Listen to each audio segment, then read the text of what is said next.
Hello, everyone. Good afternoon and welcome. Thank you for joining us today.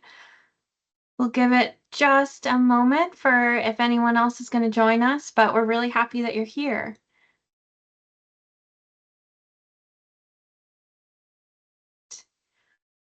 So thank you again for joining us. I will go ahead and get us started. So my name is Allie Strong Martin.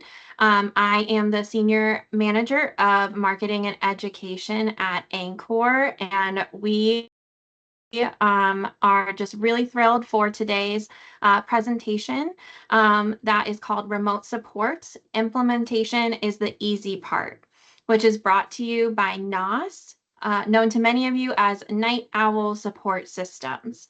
They have a really fabulous panel discussion today featuring ANCOR members.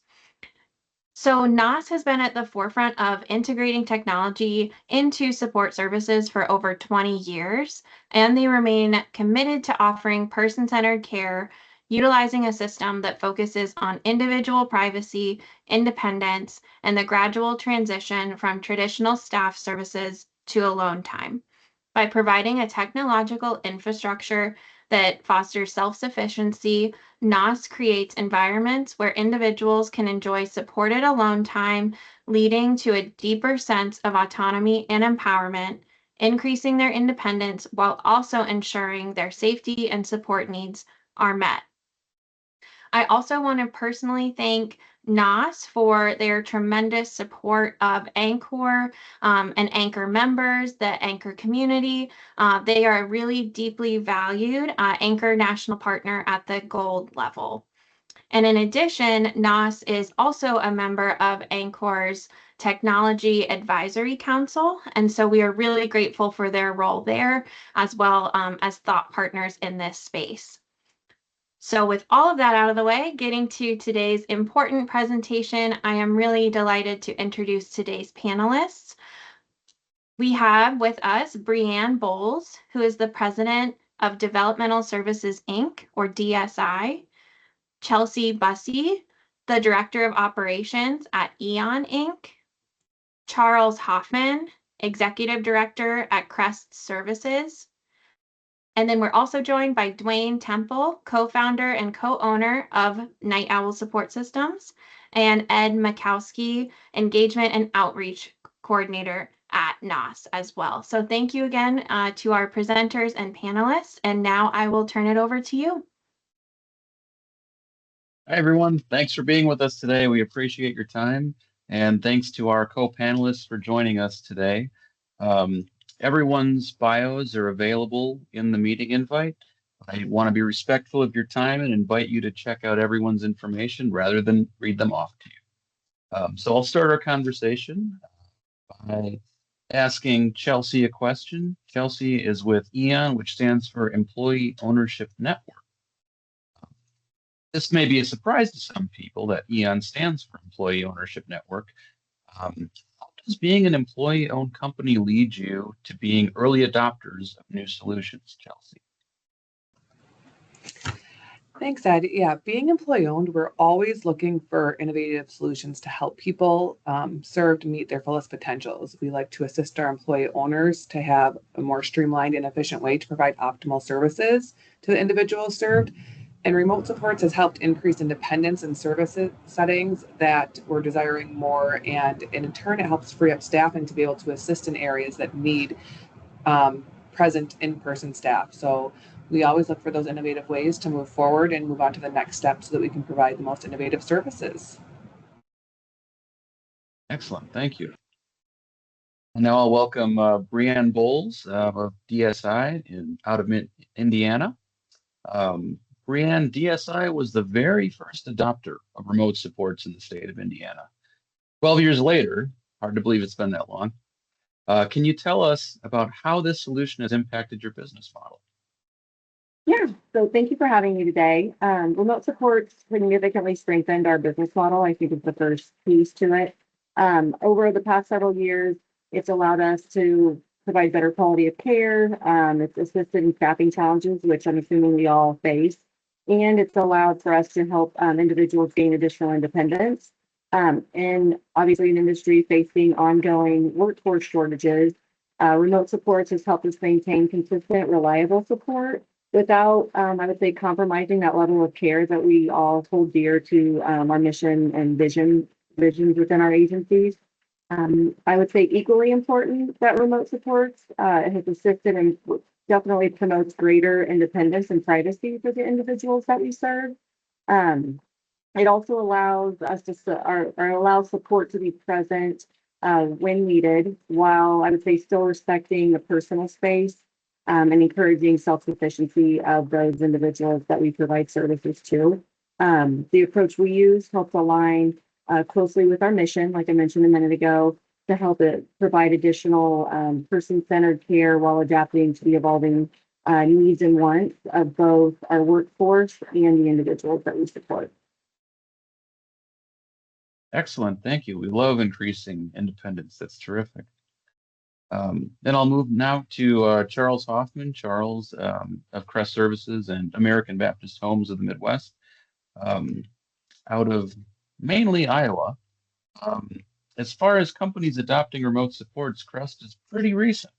What observations can you share about how these person-to-person services have impacted both lives for people you support as well as your business model? Yeah, thanks for having me, Ed. That's a great question. So, like you said, Crest Services adopted Night Owl systems about a year ago. We currently have about 15 homes that are Night Owl active, which is kind of amazing. We've been able to, kind of like Bree had said, we've been able to utilize Night Owl for our bottom line. So most of us are very familiar with staffing issues when it comes to HCBS services. It's nothing new to the services that we provide. When I was a DSP, it was the same thing that we were struggling with back then. And so we've been able to use Night Owl to improve our bottom line.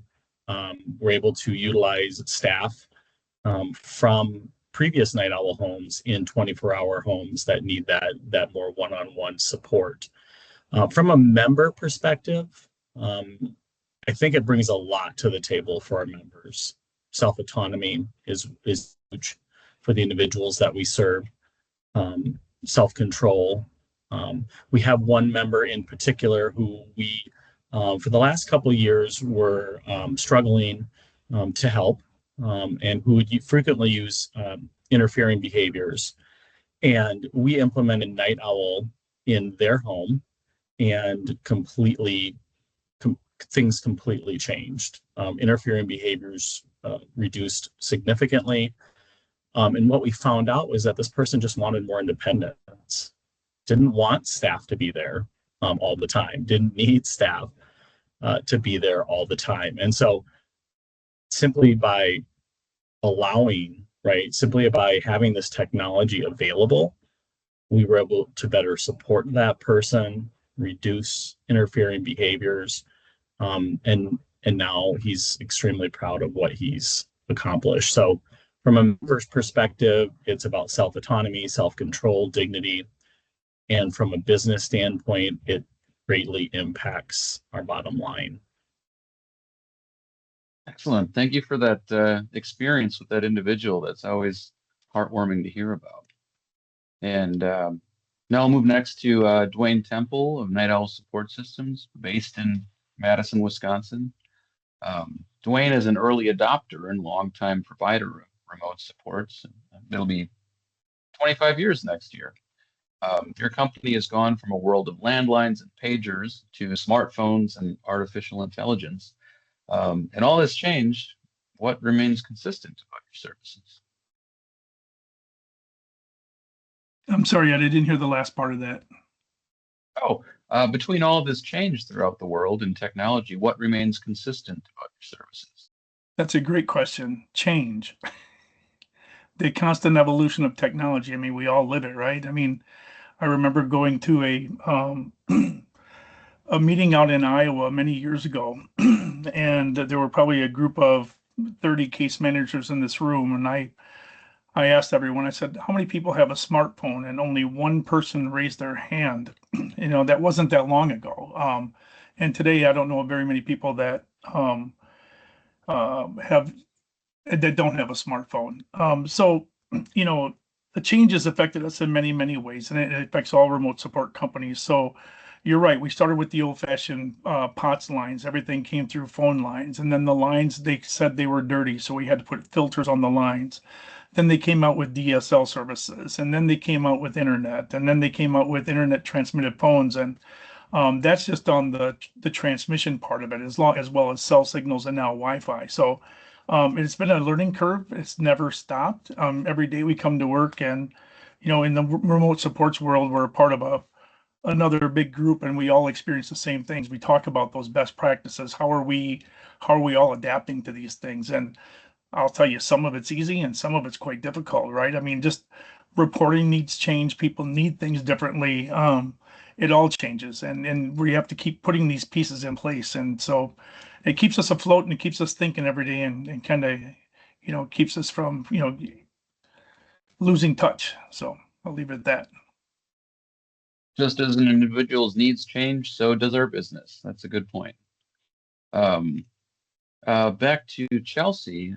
What do you find individuals who start remote support say a week or maybe a couple of months in about their experience with the service, and down the road, what is noted by DSPs or management staff about remote supports? So when we first brought this up to the homes that we started remote supports at, they were overjoyed. The person served there, a lot of them were their own guardians. There was very few that had guardians, and they wanted that independence. They were craving it, the time to be alone in the home, the time to just be able to sit there and watch TV and not have to worry about a staff, and to have that independence, and to feel that they could be on their own, and they know they're not ready to be out on their own quite yet, but to be able to be in the home alone, but to know that there's still somebody there at the house. We started in 4 homes, 2 up north and 2 in our southern region, and our staff get trained by our person served. Our person served, they're the ones who know how the system works. They go through it. They show people how to use it, and they know that they can call and ask for help, but they also know it when it's time for staff to leave. And they're like, okay, you can go and turn it on, and we'll be fine. We'll be here if we need something. We'll be able to call Night Owl. And they sit up, they watch TV, they hang out in the living room. We have an individual who's hard of hearing there, so we were able to get all of the supplies that were needed for that individual if there was an emergency. And if there ever was one, the other housemates are able to help that person. So having that independence and feeling like it's more a roommate type and not having staff there, they love that. Our supervisors, they feel at ease. They know that you guys are there. They know that if something's wrong, that there'll be a call. We've had a couple instances where we've had things happen. We had the power go out up north for 3 days to 4 days in some of the houses, and we did relocate some of the individuals served there. However, the system never went off. The battery never died. It was on that whole time. So to just know that by an accident, that we can know that if something happened, that's still going to keep those individuals safe. It's pretty nice to know that. And our supervisors, they don't have to worry about scheduling. They don't have to worry about if the staff's showing up that night for those houses. Staff that were previously used go to other houses, and they know that somebody is always there. And if somebody doesn't show up for the shift, they get a phone call. We don't have to worry if somebody doesn't come in the next day and turn that system off. We know you guys call us, and we make sure that everyone's safe, and that, that there's no staffing missing and everyone has what they need. We're actually expanding it to other houses. We just had a meeting the other week with Night Owl, and we're moving on to more houses than what we started with, because those individuals, they want that greater alone time. The counties have seen what a great system it is working with both Night Owl and with us, in the partnership that we've been able to have. And that's what we're striving for. We're enriching lives by supporting independence. So by providing that independence to people with the remote supports, it's phenomenal. And it has brought a lot of ease to our managers and to our person served to have that independence.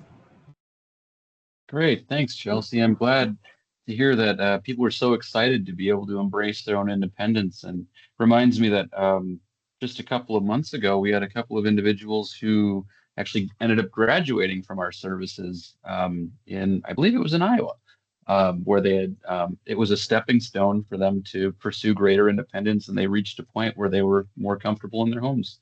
And we love that. We celebrate that. To move back to Indiana, Brianne, How would you suggest providers work within their state architecture to make a more welcoming landscape for remote supports? I think the two key pieces would be education and collaboration. My personal experience, I would definitely lean on education being the key component to making the use or sale of Night Owl to clients, families, and Indiana case managers. We're in 63 counties in the state of Indiana, so it's definitely eye-opening, or has been eye-opening, to see the difference in the makeup and model of different communities that are a little bit more accepting of it than others in certain parts of the state. But I think the key takeaway with that has always been just really, hitting it hard related to the education of, it's not only just cost effective, it's the first goal is for, the safety and the security of the persons that we serve, along with trying to instill and or allow for growth in the area of independence. I would be lying if I didn't say there hasn't been struggles, because there has been. But again, it always comes back around to individuals possibly not, trusting or liking the use of technology. Again, change and trying something different and new. But I would say just the engagement of, stakeholders, your state leaders, other providers. For us, it's been instrumental in communicating with case managers in the state of Indiana, because they are who the parents and guardians and or clients do lean on as their source of security and or education. So I would just say a constant communication, marketing of the system, and just showing outcomes and or different data points in relation to how remote supports can improve and enhance someone's quality of life along with their independence. Excellent, thank you. And Charles, as a not-for-profit organization, how do you use tech solutions to remain competitive in a landscape of merging companies that can become for-profit juggernauts in certain regions? That's a great question, Ed. Yeah, so obviously being a not-for-profit, it's important that we're stewards of our resources. And so this allows us to be competitive against other nonprofits, even other for-profits. If we're early adapters of this technology, we kind of have a lead, if you will, in kind of the services that we're providing. Again, it helps us with a competitive advantage when it comes to our bottom line. Bree and Chelsea both had mentioned that this is huge when it comes to reducing expenses. And so as a nonprofit, that has to happen. We have to be able to at least cover our costs. And so, being an early adopter also allows us to kind of be the expert, if you will, in the field. And like I said, we have 15 homes currently across Iowa. We're looking at some more homes in Minnesota. And that makes up about 30% of our homes. So we have a little over 50 homes, residential homes across Iowa and southern Minnesota. So from a bottom line standpoint, this has had a huge impact on our financials and ultimately on our members, and the ability for us to continue to serve individuals with disabilities. Excellent, thank you. Yeah, I didn't realize it was such a large percentage, but that's terrific to hear. Thank you. Dwayne, I suppose one could consider remote supports as having braved three large economic moments in recent history: the housing market crash, the COVID-19 pandemic, and now market uncertainty created by AI. How does your business model of partnership prepare partners to survive unexpected conditions?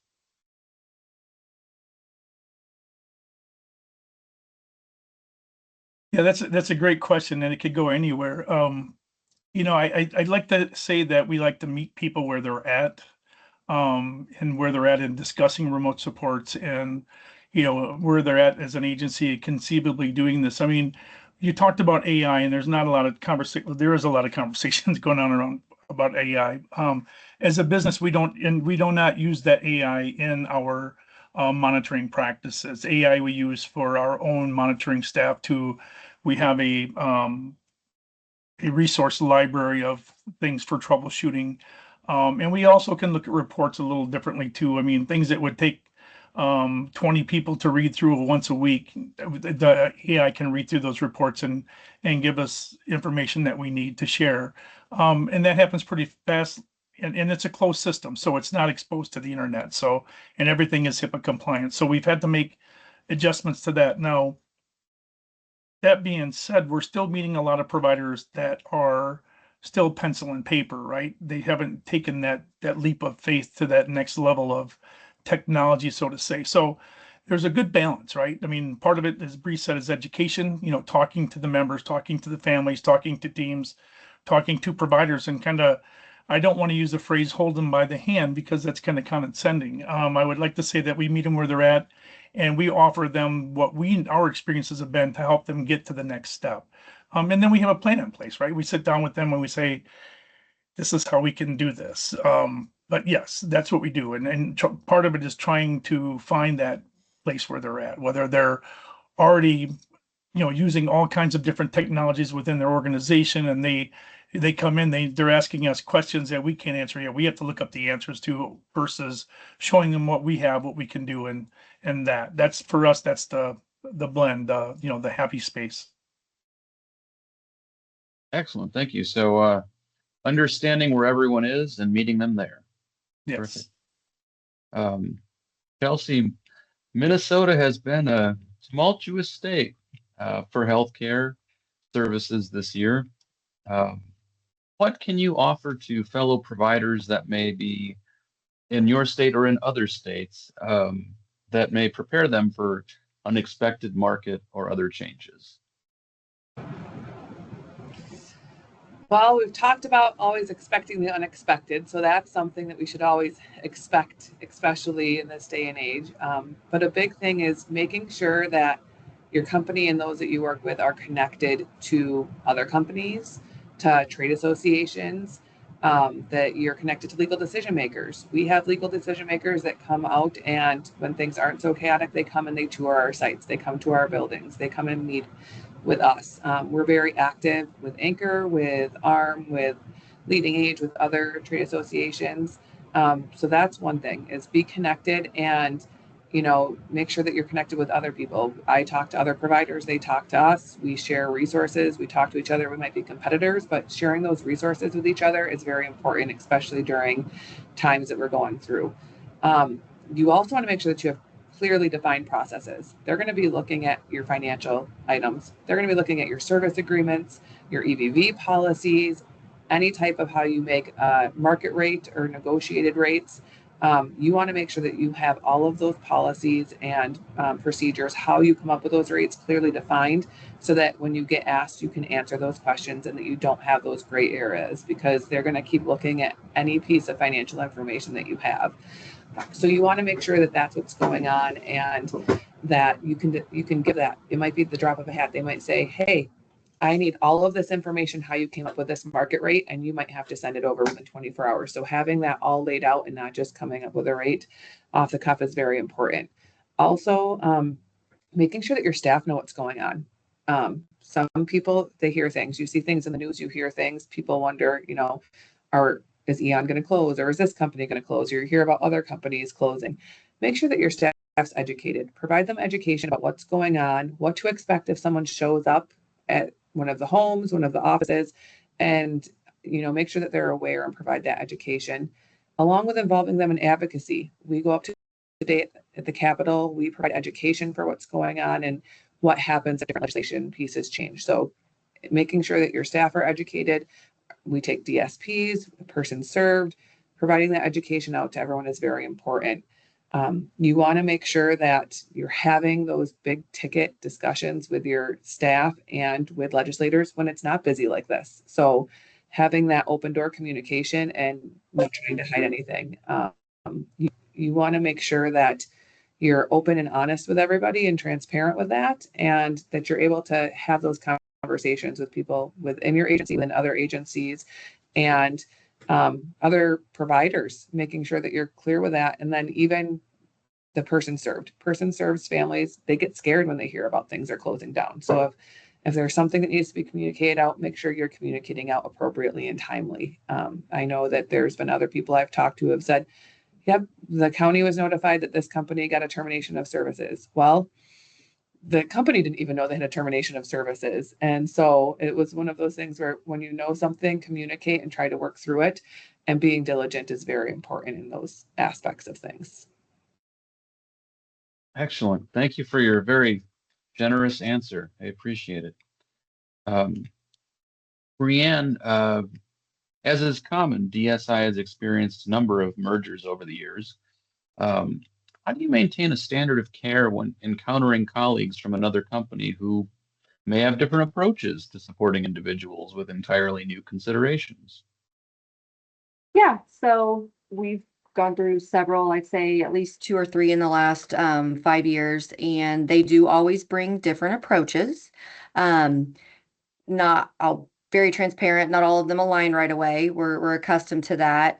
But I would say we are clear from the beginning on what our mission and intentions are, but also at the same time willing to, we do a good job of bringing leaders to the table from all companies or entities that we're, communicating with in regards to a merger, to be open-minded, because obviously our way is not always the right way. So through that dialogue, if it's identified that a protocol or a process or a method or remote supports are being used and the company, the current company isn't using them. I feel like we're pretty diligent and we do a good job of having those conversations, even when they're tough ones.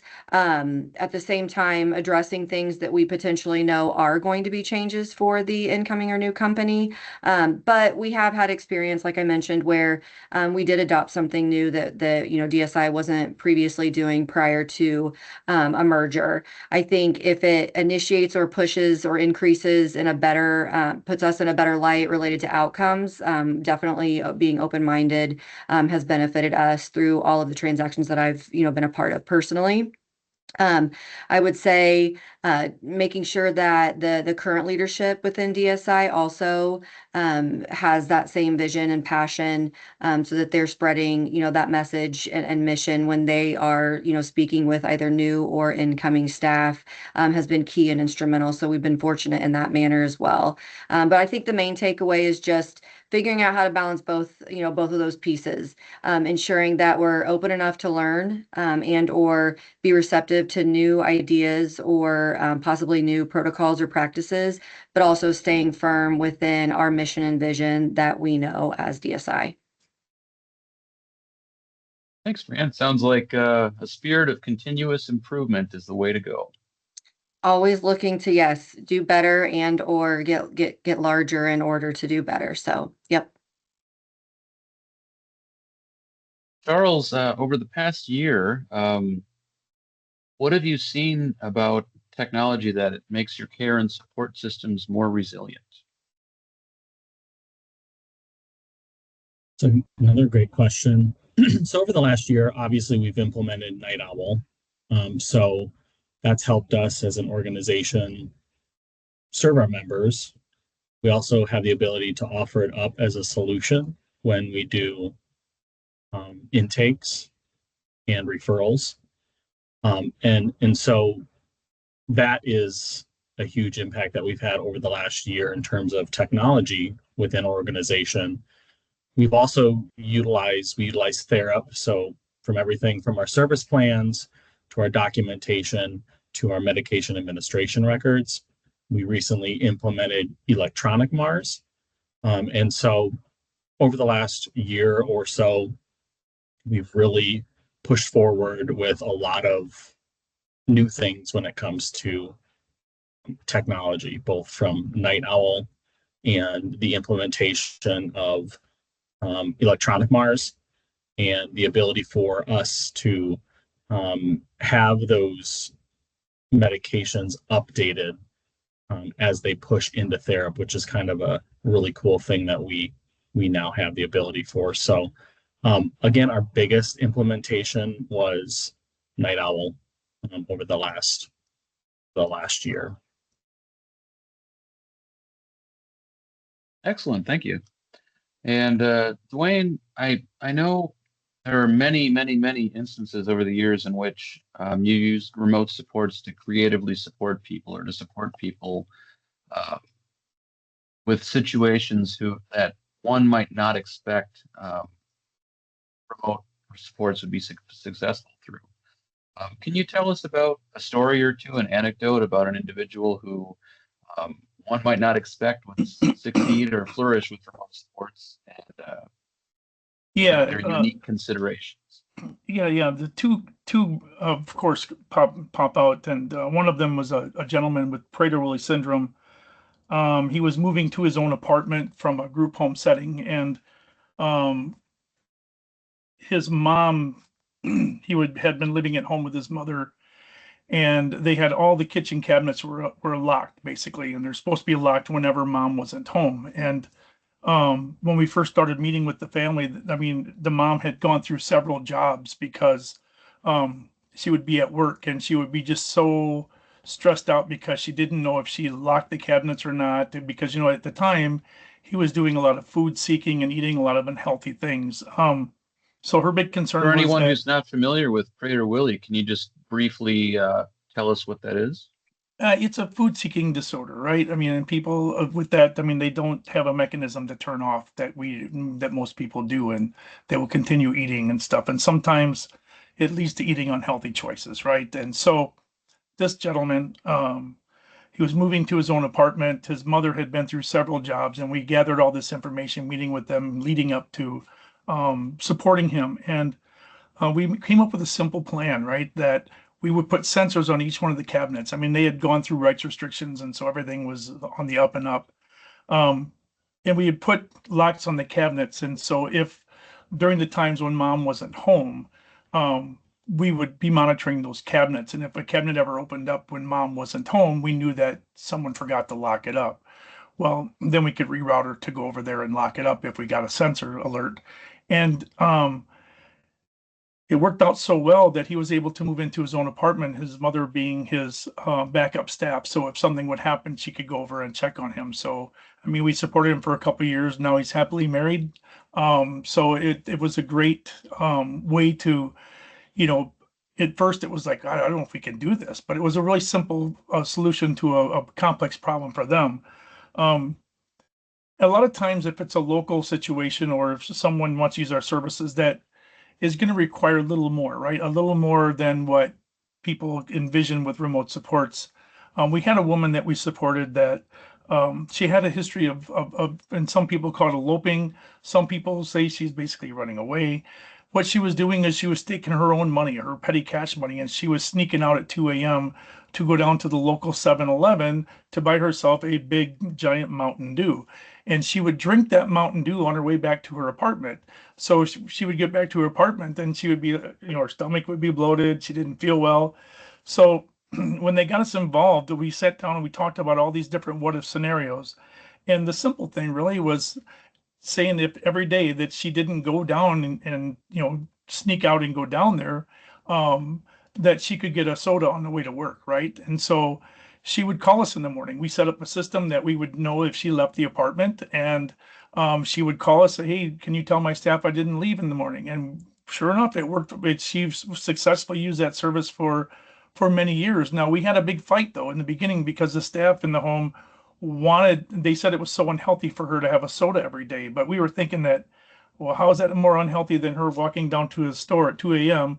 and drinking a large 2-liter bottle of Mountain Dew? And so we all came to compromise, and it worked out. It was a pretty good story for her because it helped her, and she didn't have to have staff in her apartment, which she hated. So she was able to maintain that independence. So those are just two examples. We could probably talk all day, and I could tell you a bunch more, but I'd put people to sleep. Excellent, thank you. So it sounds like it's not only offering the correct technology to use, but also being a kind of a separate third-party mediator as a problem-solving partner with people. Sometimes, sometimes that's true.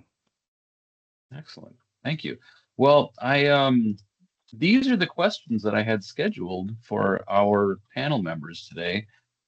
I'm sure some of you on this presentation might have additional questions. please feel free to put those in the chat, or if you'd like, let us know, hop on the meeting and let us know if you have a question in particular. I'm happy to read them aloud and ask them of our partners, or have Dwayne answer himself. So please let us know what questions you have.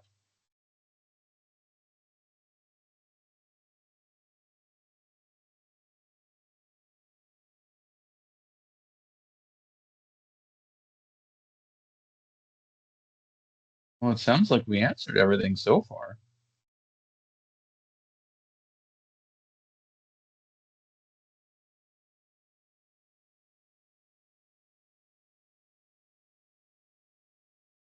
Allie of ANCOR, can you think of anything that maybe we didn't touch on that might be especially crucial to your members?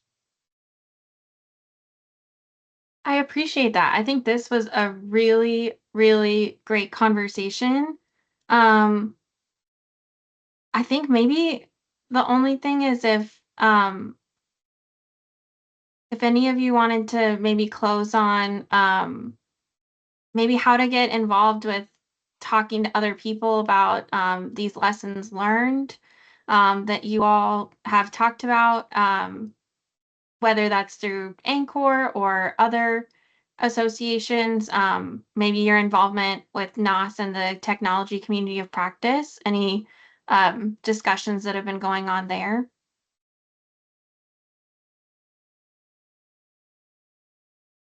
I know oftentimes a lot of our partners, talk about the landscapes of policy and whatnot. Even before our session today, a couple of our members talking about developing situations throughout states and how they're dealing with it. Dwayne, you're in, Night Owl's been in various states throughout the years.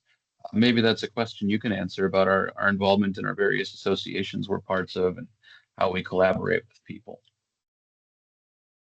Yeah, we're in 23 states, but we only belong to like 6 or 7 different state associations.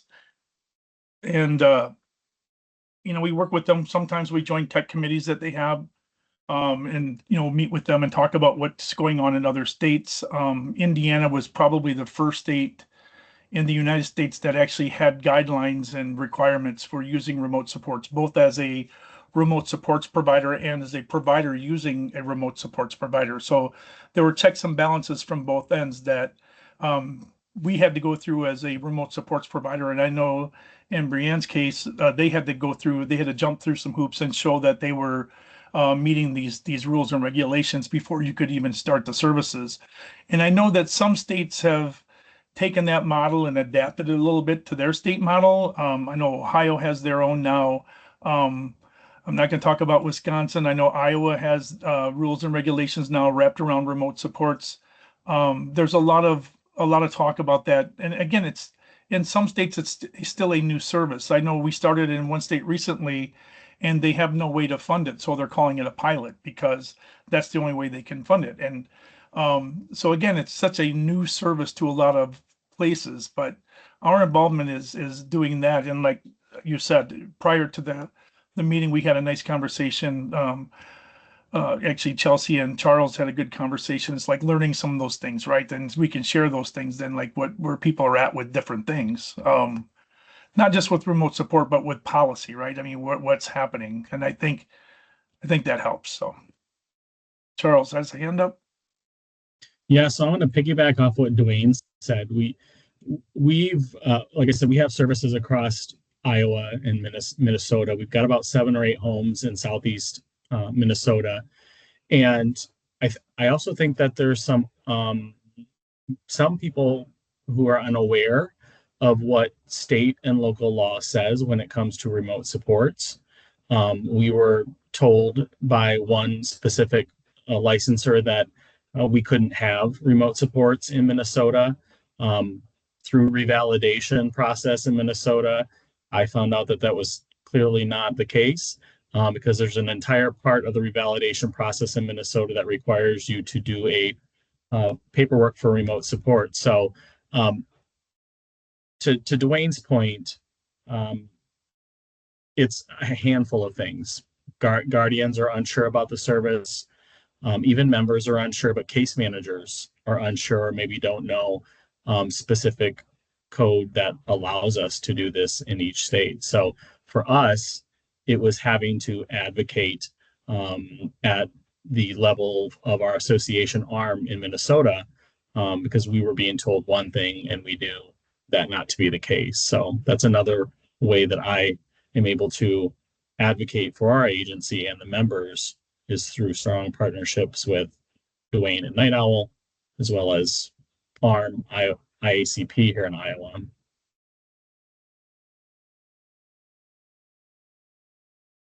Excellent, thank you.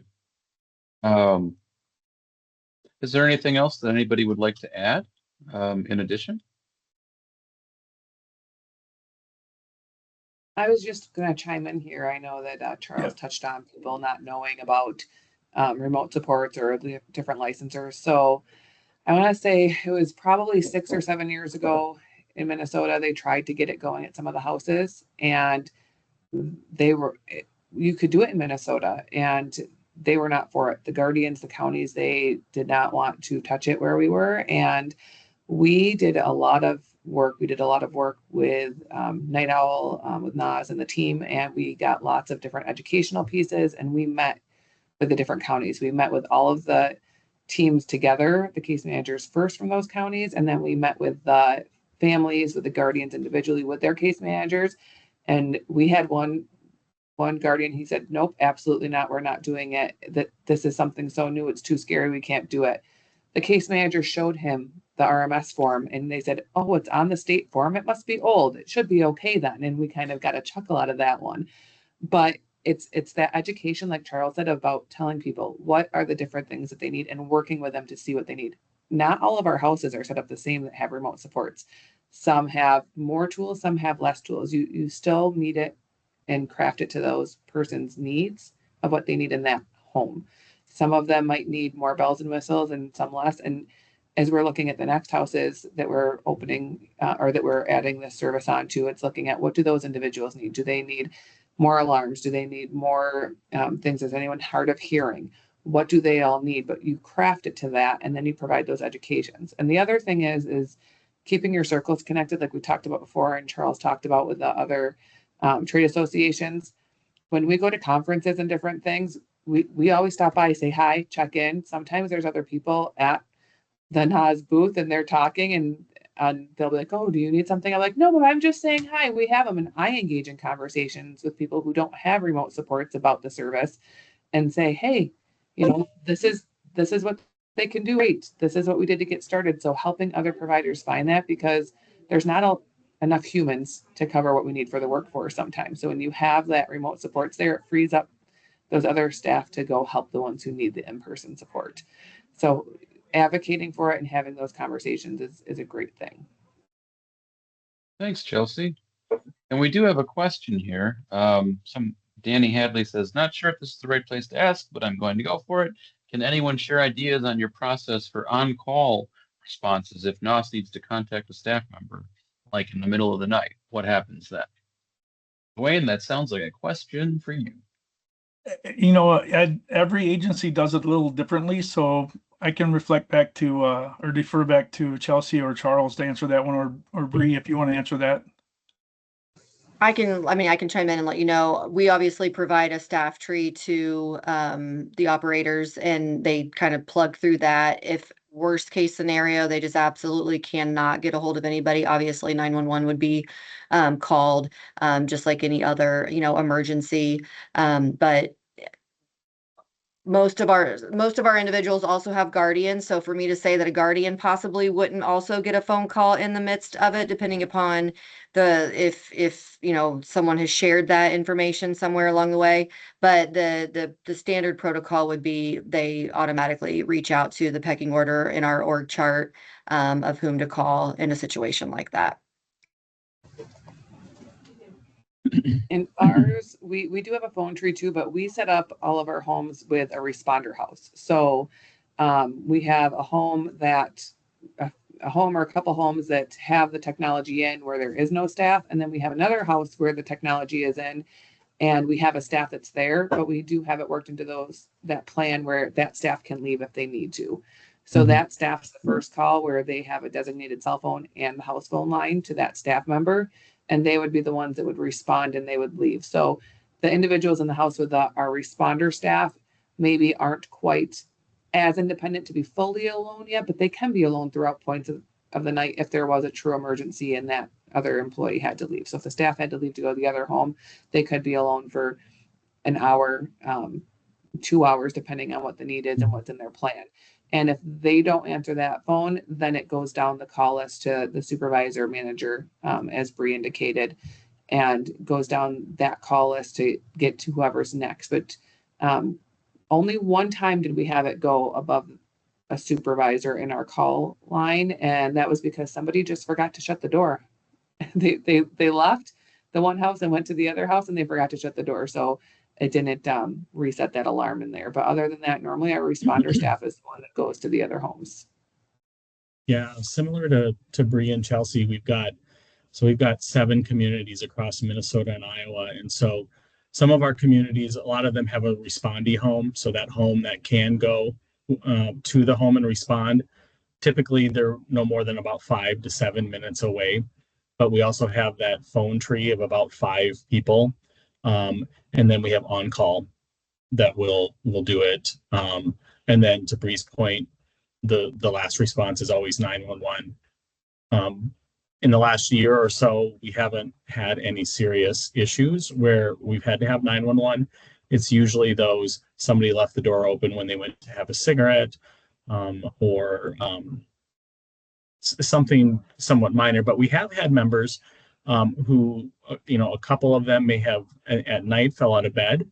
And so when these things happen, Night Owl's always really responsive for us to figure out solutions. Like, what can we do? When we first started, we had a member who was a fall risk. And so we thought to ourselves, okay, what if in the evening they go to the bathroom and they trip and fall, or they slip and fall? Can we put like help buttons at the bottom or the base of the floor? And so, like, thinking through all of these different things that we can do. For us, it was definitely a learning curve in the beginning, but it was more of a learning curve, not the technology, but how we can best support our members when these things come up, when there are things that we maybe didn't know about before or maybe didn't think through. But the process was really in depth and thorough when we first did our intake. We go through as much as we can think of.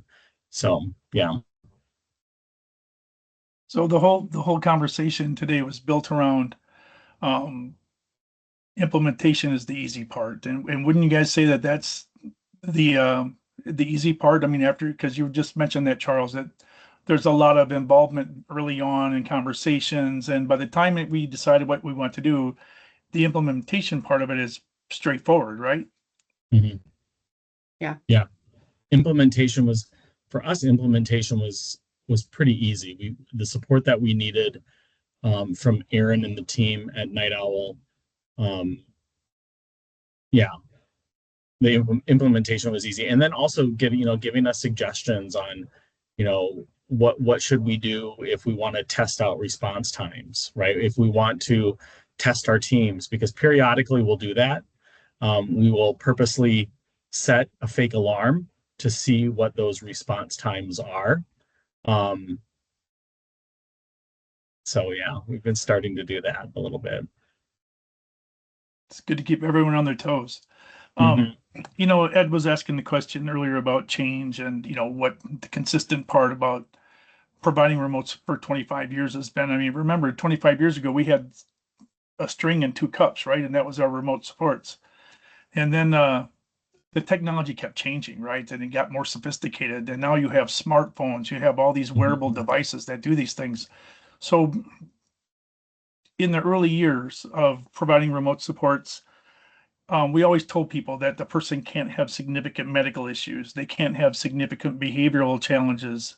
And, they can't have significant physical disabilities. And what we have found with the evolving technology is that we're able to support a large amount of and a lot more people because the technology is adapted to those needs, right? With the wearables are kind of crazy. I mean, they can tell seizures, they can tell fall sensors, and it's kind of fascinating to have seen all that kind of develop. And when Ed talked about the three big disruptions, in the world of remote supports for us. I mean, early on, we had that housing market crash, right? And that cut a lot of everyone's budget. So people had to start thinking creatively, how are we going to do this? So we're going to have roommate changes. So for us, it went from having a person living in their own home to having a roommate. And how do we make the equipment adapt to those situations? And then we had COVID, and then we got calls from providers we were working with that were saying that people were being left at home alone because they didn't have the staff to support them because of the COVID stuff. So then we went to a 24-hour monitoring platform to help support that. And then now with all the stuff going on, the big bill that's coming through, that some of the Medicaid dollars are being cut. So people again are thinking more creatively, and we have to keep coming up with ideas and ways to make the technology smarter, right? It's just kind of been kind of a fun ride. I'll just say that. It's got to feel rewarding, Dwayne, I imagine, to think of all the people you've known throughout the years and how they've been able to be more independent in ways they probably never expected. I think the biggest reward is bigger than that, and that's a big thing. But even today, we started supporting people back in 2002, right? So even today, we're still supporting a large number of those same people, but we've had to adapt the technology to their lifestyle. So now we're helping them age in place. So that's a big thing for us right now, is helping those same people we've been delivering supports to for the last 24 years on helping them stay and maintain that independence. Quarter of a century. That's no mean feat. That's terrific. Um, does anyone else have any additional questions? Otherwise, I can turn it back over to Allie if she wants to add anything else about future ANCOR sessions.